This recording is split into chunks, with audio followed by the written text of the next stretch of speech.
Pourquoi pas moi, c'est une conférence de leadership féminin que nous avons mis en place et nous lançons la toute première session au mois de mars cette année pour promouvoir le leadership féminin.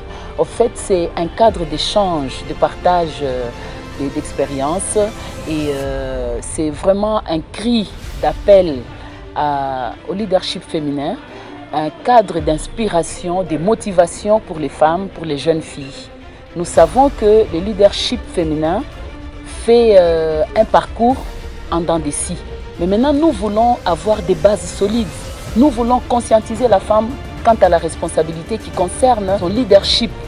Alors, nous mettons en place cette conférence, qui est une conférence débat, qui fait parler les modèles, des mentors, des personnes qui ont eu un parcours, qui ont émergé dans différents domaines, en politique, dans le domaine entrepreneurial, dans le social, dans le domaine judiciaire, dans tous les secteurs d'activité, nous avons des femmes qui se sont démarquées. Et au travers de cette conférence, pourquoi pas moi, nous voulons que les jeunes filles, que les femmes qui doutent d'elles-mêmes, qui doutent du potentiel qu'il y a en elles, puissent se dire que je peux.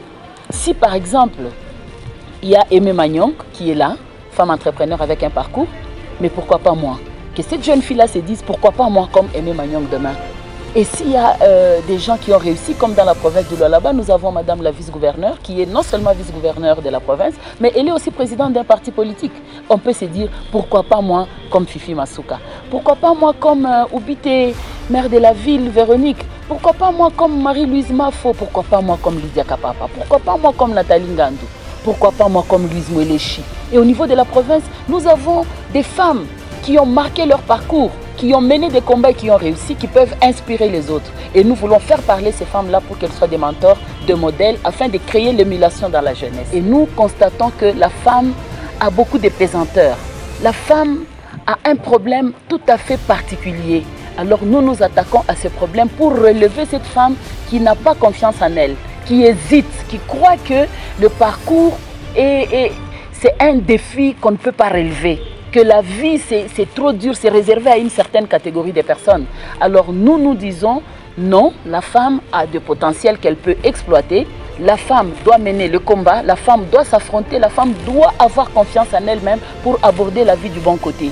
Et c'est pourquoi nous avons réfléchi le mécanisme que nous pouvons mettre en place pour aider cette femme à aller de l'avant, pour aider cette femme à pouvoir surmonter les obstacles de la vie, se défier elle-même.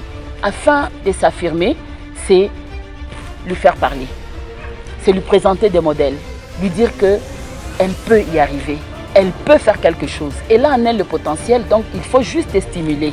Et c'est cette carence-là, ce manque de confiance en soi que nous avons remarqué dans les femmes, qui nous a poussé, ce manque de détermination, qui nous a poussé à réveiller la femme avec cette conférence pour faire parler d'elle. C'est à l'information. C'est un remède très important pour tout ce qui est ignorance, pour tout ce qui est manque de confiance, pour tout ce qui est doute. Alors nous croyons fermement parce que nous avons donné des formations aux femmes. Nous avons vu à quel point l'accès à l'information transforme la vie d'une personne. Et nous croyons qu'au travers de cette conférence, les femmes vont se dire pourquoi pas moi. Les femmes doivent s'approprier et ça va porter des fruits. Parce que nous avons fait le travail, ça portait des fruits d'une autre manière. Maintenant, nous voulons y aller tout droit vers le thème « Pourquoi pas moi ?» Donc, c'est une balance, c'est un ballon d'essai que nous lançons pour que celle qui va s'accrocher puisse décoller. La femme et la jeune fille, d'où qu'elle soit, rurale, urbaine, urbano-rurale, instruite, non instruite, nous savons que la femme regorge en elle de potentiel. À partir du moment qu'elle est femme, que les jeunes filles aient là du potentiel en elles. Et nous sommes là pour nous adresser à elle, pour la réveiller, la stimuler, l'émuler, créer l'émulation afin qu'elle puisse se dire « je peux, moi aussi je peux, pourquoi pas moi ?» Si telle a réussi, si telle a osé, moi aussi, pourquoi pas moi? Voilà. Je veux que la femme qui dort, qui se réveille, qui travaille, la jeune fille qui dort, qui se réveille, qui travaille, puisse se rêver, puisse réfléchir, pourquoi pas moi? Pourquoi pas moi? Parce que tu peux y arriver, parce que tu peux réussir. Dieu t'a créé avec tout le potentiel qu'il y a en toi. Il suffit juste de le décoder par l'accès à l'information, par le contact avec le monde extérieur que représentent la plupart des femmes qui sont comme des modèles. Et là, tu vas déclencher tout le potentiel qu'il y a en toi pour devenir ce que tu es, ce que tu as toujours voulu. Tu vas réaliser ton rêve. Donc à travers Pourquoi pas moi, je veux que les femmes se réveillent, qu'elles se disent pourquoi pas moi. Nous ne devons pas toujours nous inspirer de modèles qui nous viennent de l'extérieur de la province, de l'extérieur du pays, parce que ici à l'intérieur, les femmes sont là et elles ont du potentiel. Moi, je crois en vous, croyez en vous-même et vous allez vous dire pourquoi pas moi, vous y arriverez.